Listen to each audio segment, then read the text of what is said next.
Get your Monday motivation and listen to the Let's Love podcast with your host, Lyndell Campbell. Co-host Jess and friends every Monday at 8 p.m. Eastern Standard Time, where it's all about love, promoting healing and self-love.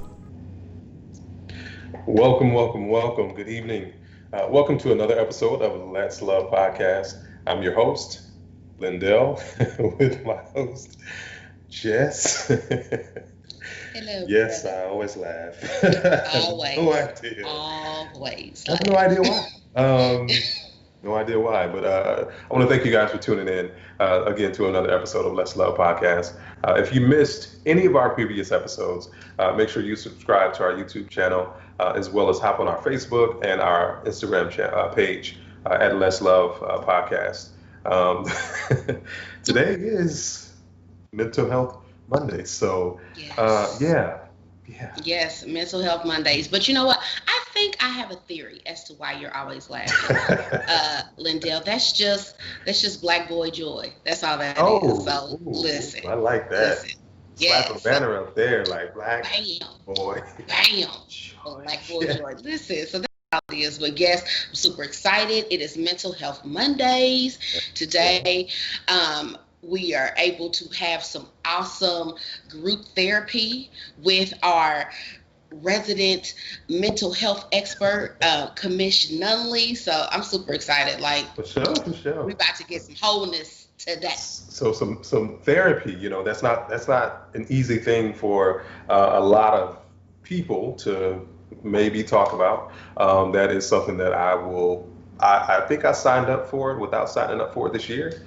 So Corona kind of messed a lot of things up. But that was one of my plans, though, to get some therapy, so that I can be a better version of myself. And that's just something that I knew was a definite thing that needed to take place. And I think a lot of it, being able to maybe sit in somebody's chair, and tell them about, I have no idea what that experience is like, but to sit in somebody's chair, man, and just let them know. So you got some experience with laying in the chair and saying, hey. Yep, sitting in the chair, laying in the chair, crying in the chair, Oh. all that good stuff, rocking back and forth in the chair.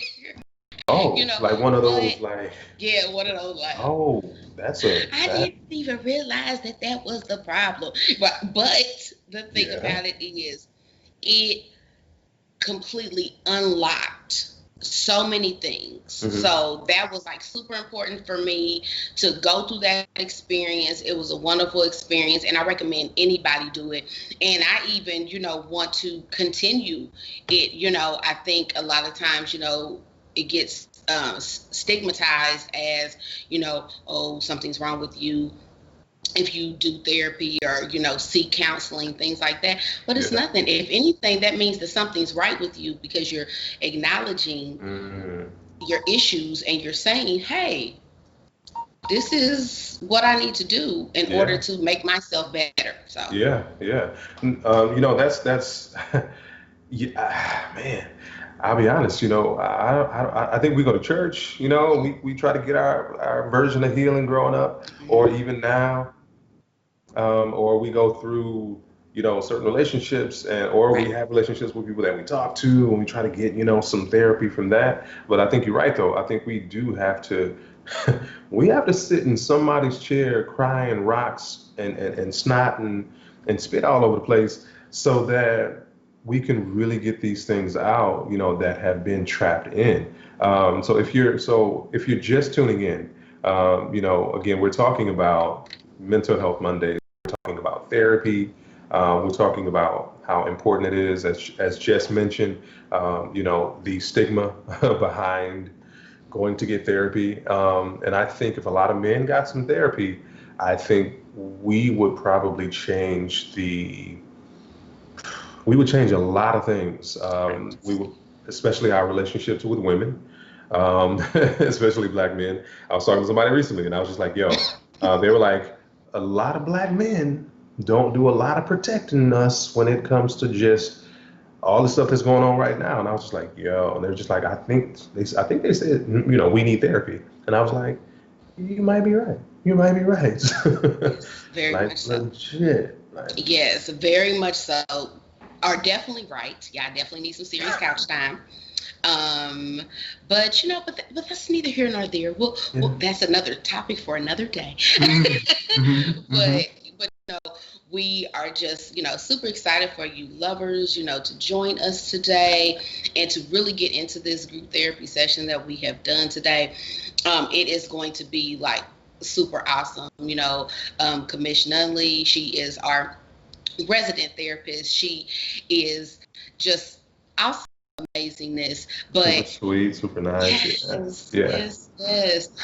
But lovers, if you don't forget, the reason why we're here is Mhm. Let's Love podcast. Yeah. Lyndell, tell them all why we have created this lovely podcast. Of course. But like I said, if you're joining us weekly for the Let's Love podcast, you already know, what the mission statement is, right? But for those of you who are new to joining us, the Let's Love podcast is an exploration of all things love. Together, we pursue, healing of all things trauma, so that we can effectively, love ourselves, self-love, is in order to find, true love or a love that is our own. And so that's really one of the things that we really want to make sure we bring home, and focus on throughout, this journey that we're on. So thank y'all for joining. Yes, Appreciate y'all. yes, That's yes. why we call you lovers. You heard Jess say, reference lovers. So that's how we view you.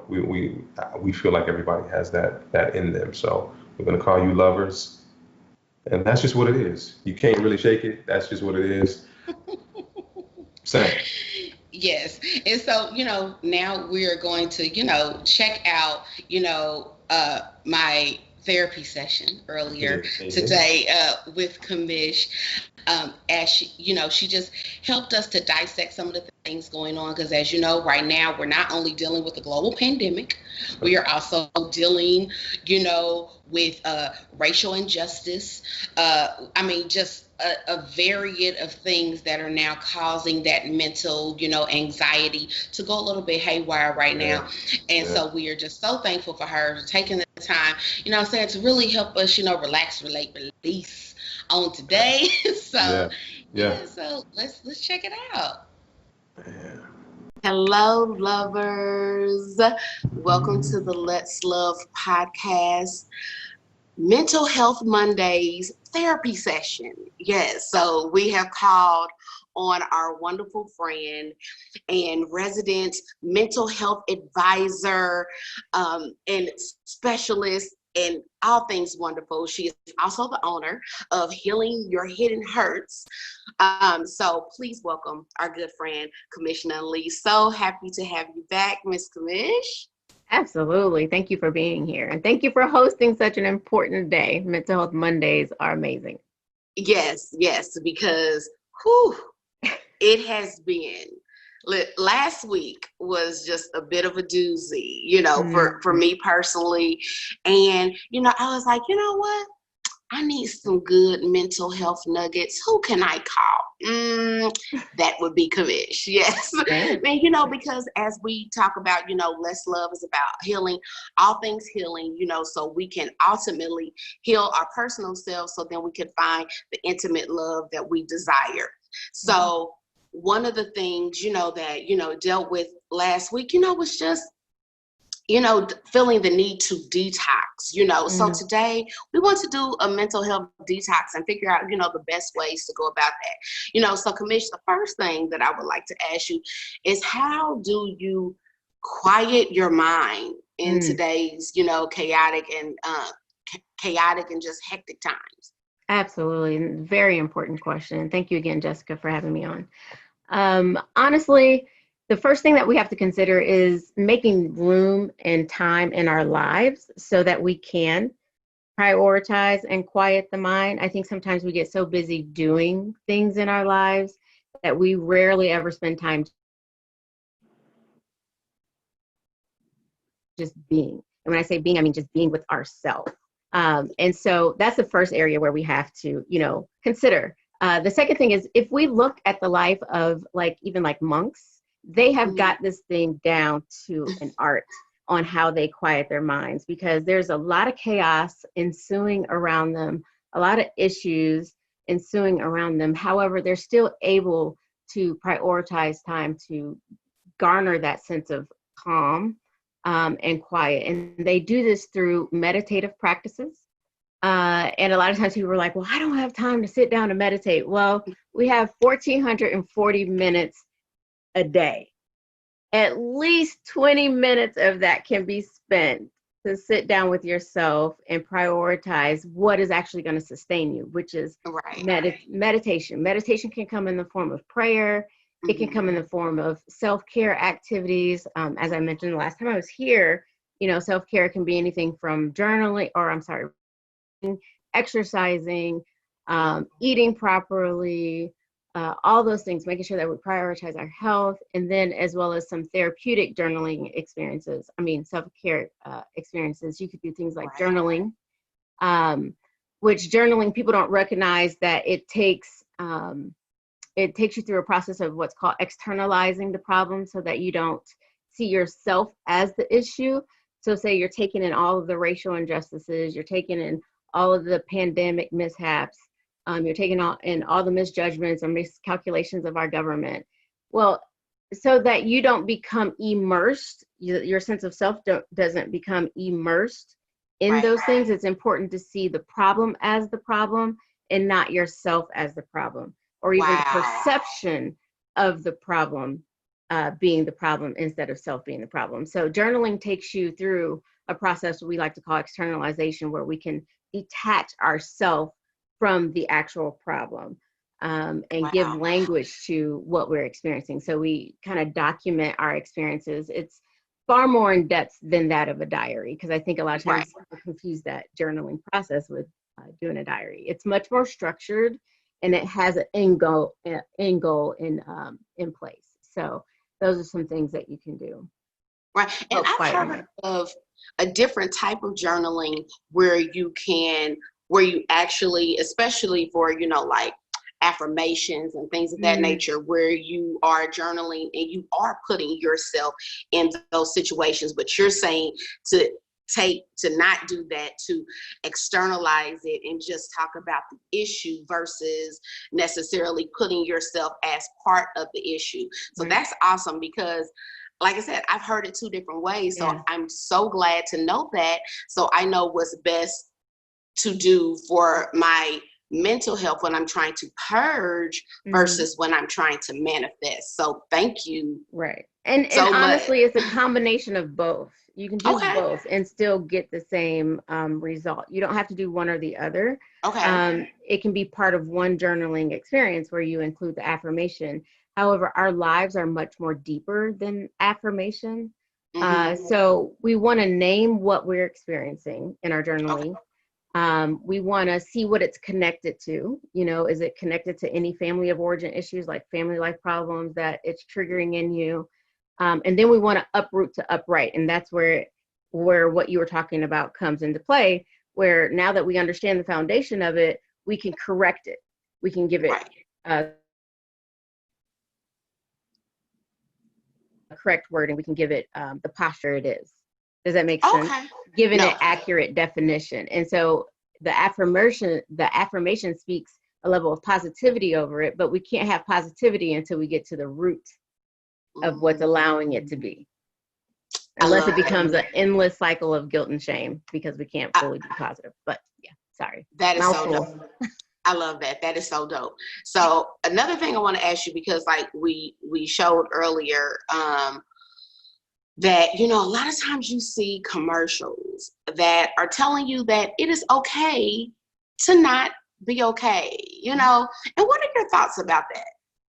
I honestly think it's a great thing, because clinically speaking, this allows us to create an opportunity to destigmatize our mental, psychological, and emotional selves, and allow them to fly free, where we're no longer encumbered by what people do oftentimes is have this facade of things.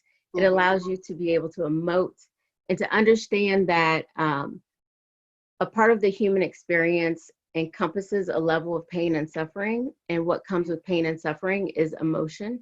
And it's okay to not be okay, especially in times like sheltering in place, where it's known to produce traumatic symptoms in a person, where you're experiencing racial injustices, which can induce some of the same reactions. So saying it's okay to not be okay is very liberating, because it's saying it's okay to cry. It's okay to be angry. It's okay to, be frustrated with this process. That is what makes you human. That's what makes you real. What becomes difficult is when you start to try to place value and judgment on somebody else's experience of not being okay. Does that make sense? And no, so it makes sense. Yeah. Pain is neither right nor wrong. It's real, and it's a part of our human sense of self. So.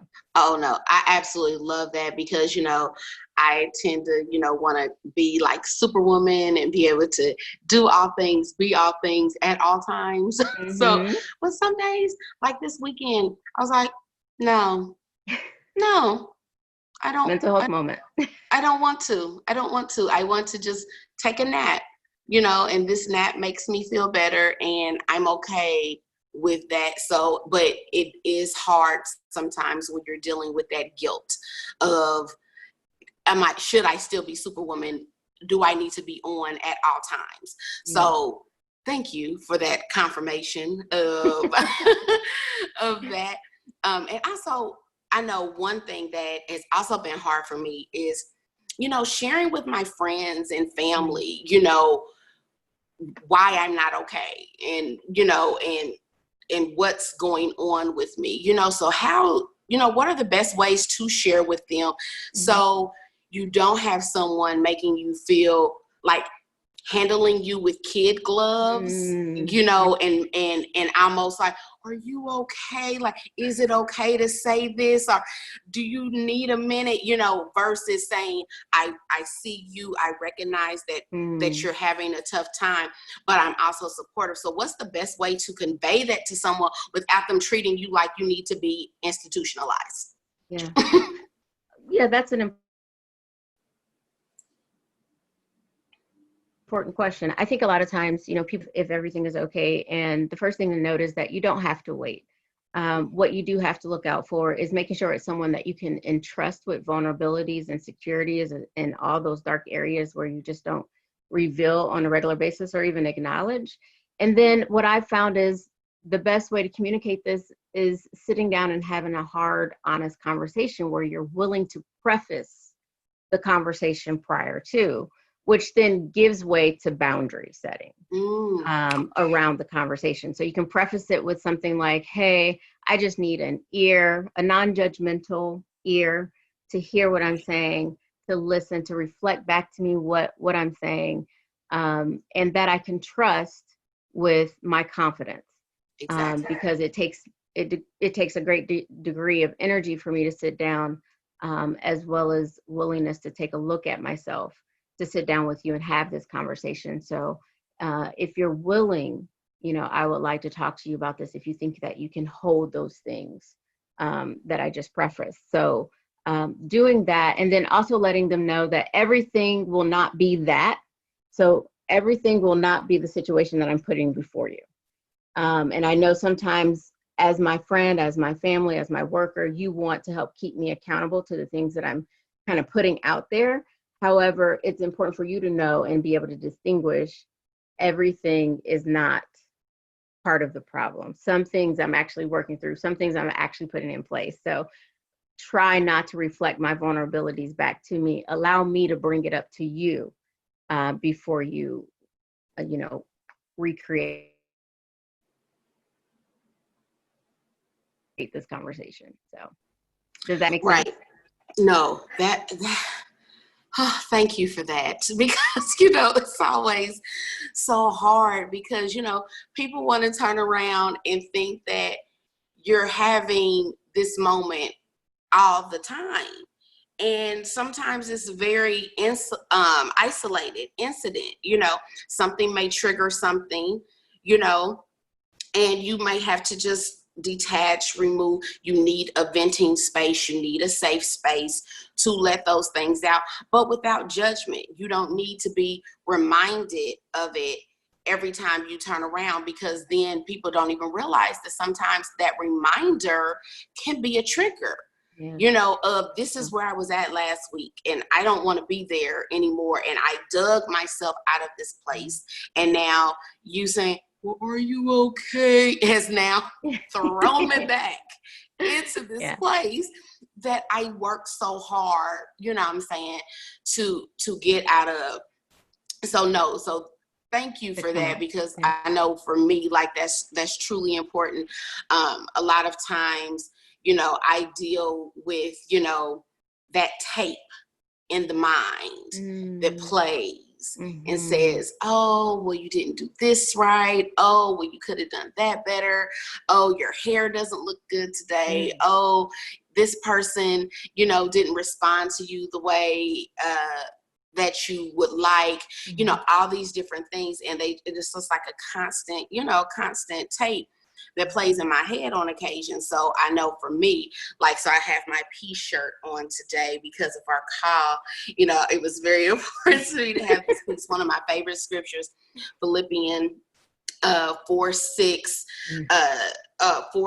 through 8 is one of my favorite scriptures, you know, just to help remind me that, you know, that, you know, be anxious for nothing. You know what I'm saying? In all things in prayer and supplication, you know what I'm saying? Make your requests be known to God, and he's going to give you that peace that surpasses our understanding. I know that tends to work for me to quiet my tape. And to pause my tape in my head. But I wanted to also ask you, as far as because, you know, one big thing, of course, we're here at, you know, Let's Love, we're all things love, and we're always trying to get, you know, to that ultimate goal of love.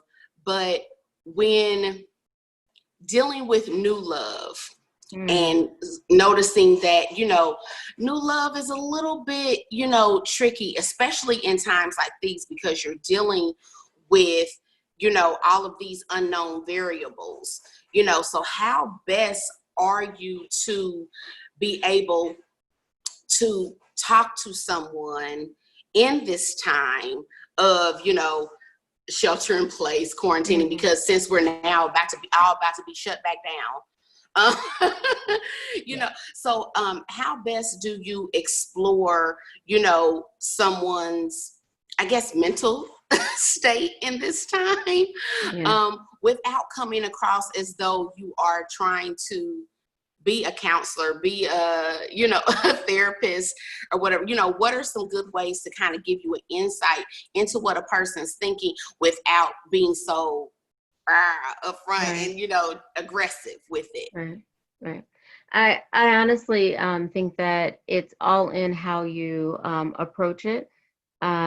If someone is telling you their, you know, deepest hurts or their pains, it's really important for us to turn on our listening ears instead of our responding mechanisms. Like, a lot of times we listen to respond instead of listening to actually hear what it is the person is trying to say. And so it really becomes important that we understand how to reflect, use what I call active listening skills. And being able to reflect back to them what you hear them saying. And that can come through a series of like paraphrasing and trying to really understand. I say inquire as if you were a child, without presumption, without accusation, and without judgment. And that tends to help a person just feel heard and feel validated and understood just through doing that. Over 40% of therapy is reflective listening skills, active listening skills. And so that's a lot of times where a lot of the therapeutic work is, because no one has given them, so to speak. And then if you feel by the end of that conversation that they need further digestion of those issues, then recommending that they do counseling and helping them to understand that, you know, counseling can help them work through and navigate some things. And while you can be a great friend to them, you can't necessarily be their therapist. So it's really understanding that limitation. So yeah. Awesome. Oh my God. I am so excited. Thank you so much, Camish. This has been therapeutic. I thank you so much for joining us for Mental Health Mondays here at Let's Love. Please let the audience know where we can find you at, where we can reach out to you at, and get all of these wonderful nuggets. Yes. Some more. Yes, well, we're on Facebook, so it's facebook.com/Healing Your Hidden Hurts. I'm also on Instagram at Camish the Fit Therapist, where I share a lot of insights. We also have an Instagram for Healing Your Hidden Hurts. It's HYHH Trauma. And then you can visit our website at healingyourhiddenhurts.com. Awesome. Wonderful. Thank you again, Camish. We look forward to having you back. Of course, you're going to be back some more to give us more nuggets. And hopefully next time you can tell me how I can get rid of some of this, quarantine weight. We all suffering over here. Have a wonderful day. You too. Thank you. You've been tuned into the Let's Love podcast with your host, relationship coach, Lyndell Campbell. Follow him on Instagram at Let's Love by Lyndell. And co-host producer Jess. Follow her on Instagram at Jessa the Truth. Follow the Let's Love podcast on Facebook and YouTube at Let's Love Podcast. The Let's Love podcast is brought to you by Miss Minnie Media, Media Concept Solutions, The Truth Lifestyle Management Group, Let's Love LLC, and Fly Heavy Media LLC.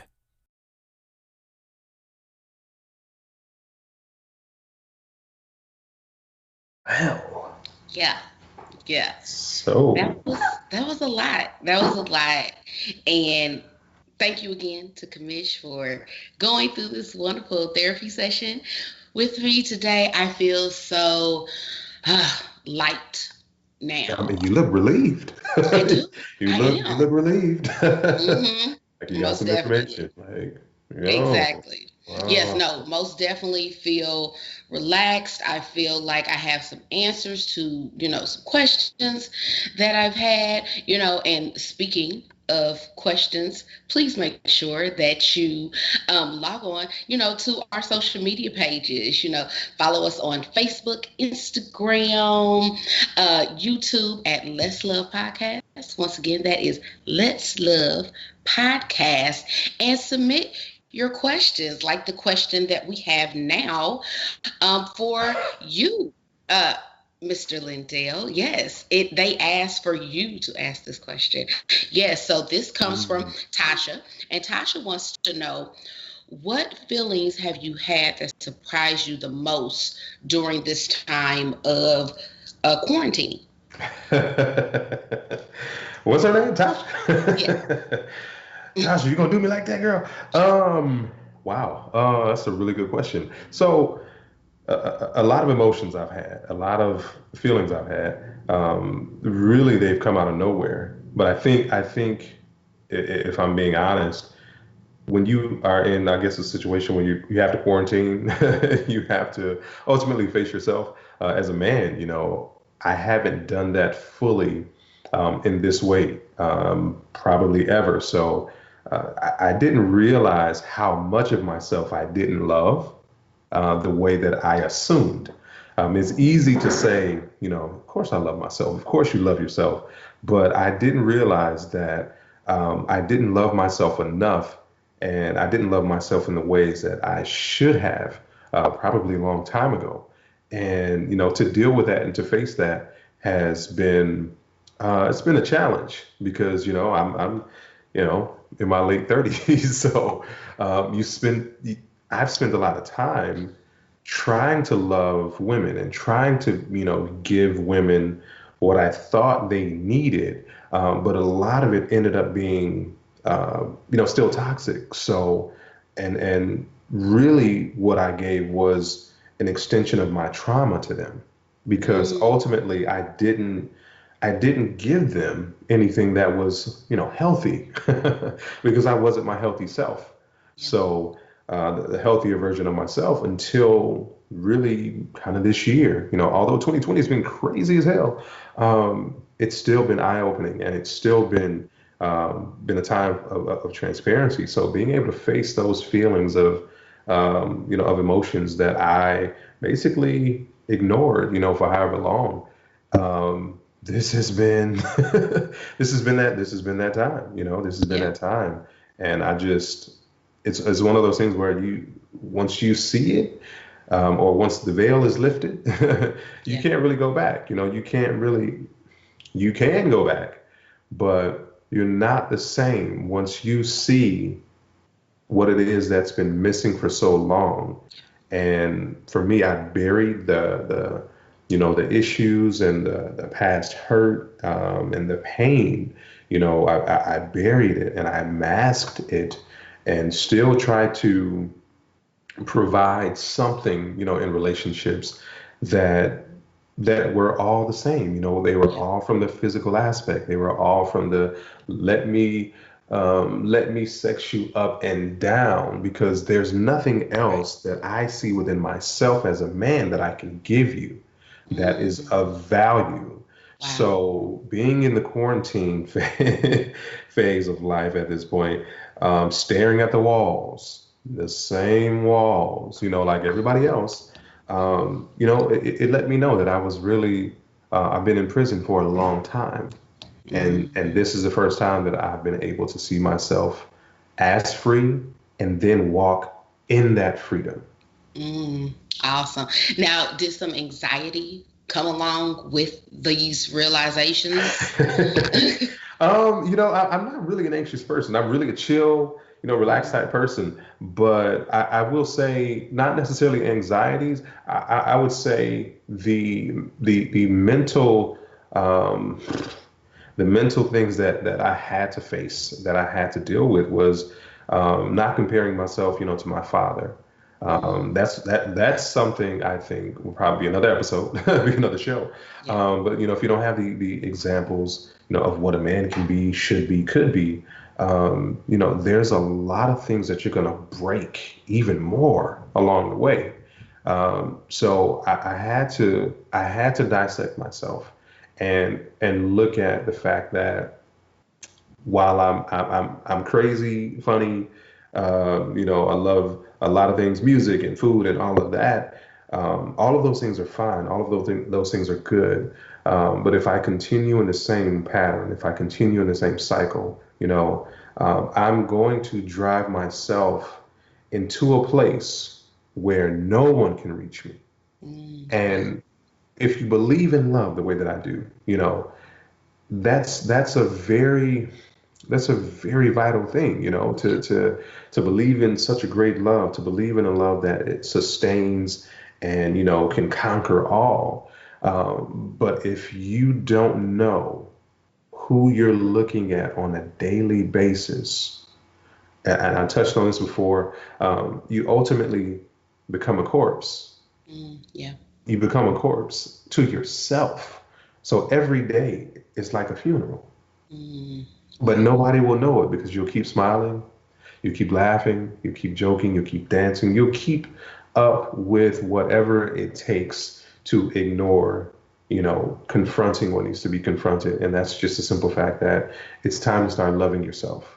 Yeah. It's not easy. It is not easy. Not at all. We can say it all day long. Yeah, yeah, I love myself again. But if you don't sit there and you don't nurture that love you have for yourself, if you don't, try to feed yourself certain things that can be a benefit to your mental well-being, your heart, your spiritual well-being, yeah, you're definitely going to go down a road that you can't even get off of. Yeah. No, I mean, and that's so important, that self, actualization of what you're going through, what you're dealing with, how you get to that next point, making sure that you don't repeat, cycles, trends, curses, all Right. of those things, really, really just taking that time, and also having a safe space, I think we've created a safe space, for ourselves and our viewers to be able to, share these things that they're, currently dealing with, and maybe prevent them from having to deal with it. Found this awesome clip by one of my favorite actresses, and she explains a little bit about her bout with anxiety, and it was really just eye-opening and really just endearing, just for people to just get a really glimpse of what that looks like. So, I want to share that with you right now, my brother. So let's check that out. Yeah. Hey guys, what's up? It's Liza Koshy, and today I'm going to tell you a little story about my anxiety. So I turned 20. I had been moved out to LA. I was doing different stuff out here and having fun and just being myself until anxiety hit me like a brick. Mine specifically is social anxiety, which is ironic for the job that I have as a social influencer. Talking to a camera was something that always made me feel comfortable. Talking to a camera right now is much better than me talking to a person because I'm a socially anxious person. So dealing with my anxiety was hard, and I'm still dealing with it, but it's not something that can't be dealt with. I have a friend who opened up to me about his OCD, and it was something that was very tough for him to open up about because he had never opened up to anybody about it before. And I completely related to that because I had been holding in my feelings about my anxiety for an entire year. It just started this free flow of conversation between both of us about my anxiety, about his OCD, about these two things that we didn't know about each other. We thought we knew each other so well, but it wasn't until we opened up about our mental health that we really, really connected even more. Now we actually have a code name whenever I'm feeling anxious or whenever he's having, his thoughts. It's called Tiffany. But it's just like, hey, Tiffany's here. She's freaking here, man. It feels good to be able to label something and put it away in your brain rather than let it become your entire brain in itself. Everybody has some sort of mental health to take care of. It is a part of your health. It's something that you live with, and that's something that you learn to deal with by opening up to people about it. It allowed me to understand myself more as a person, allowed me to accept that it's a part of me rather than pushing it off and saying, no, this isn't me, this isn't me. It's a part of me, and it's something that I'll always live with and deal with, but it doesn't define me.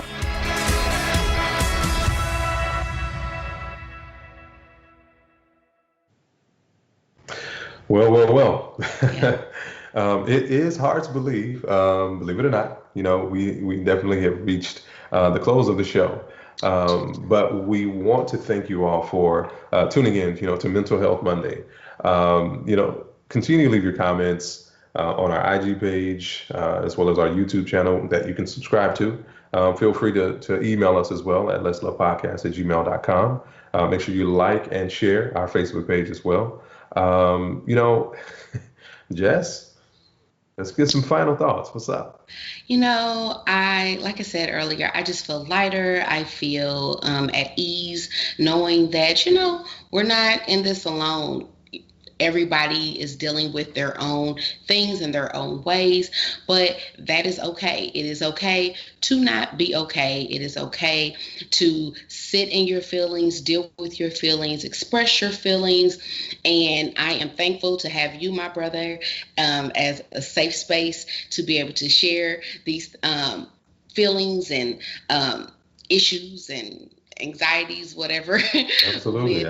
Without judgment. So thank you Absolutely. so much, bro. Absolutely. There's something that I before we get out of here, posted on the Facebook page, and this goes to anyone listening. Again, if you're tuning in, we call every listener, every follower, whatever the case may be, a lover. So from us to you, if you are in a position now where you are dealing with some mental things that are bigger than what you anticipated them to be, don't give up. Don't give up. I know it may not seem like it, but certain things that we do go through, they really are temporary. They really are temporary. We can't speak for every situation, but a good majority, especially from experience, things have been temporary. So don't give up. You head on over to our Facebook page and check that out. And again, I'm Lyndell, lovely co-host Jess. Until next time, don't wait until tomorrow. You can love today. You've been tuned into the Let's Love podcast with your host, relationship coach, Lyndell Campbell. Follow him on Instagram at Let's Love by Lyndell. and co-host producer Jess. Follow her on Instagram at Jessa the Truth. Follow the Let's Love Podcast on Facebook and YouTube at Let's Love Podcast. The Let's Love Podcast is brought to you by Miss Minnie Media, Media Concept Solutions, The Truth Lifestyle Management Group, Let's Love LLC, and Fly Heavy Media LLC.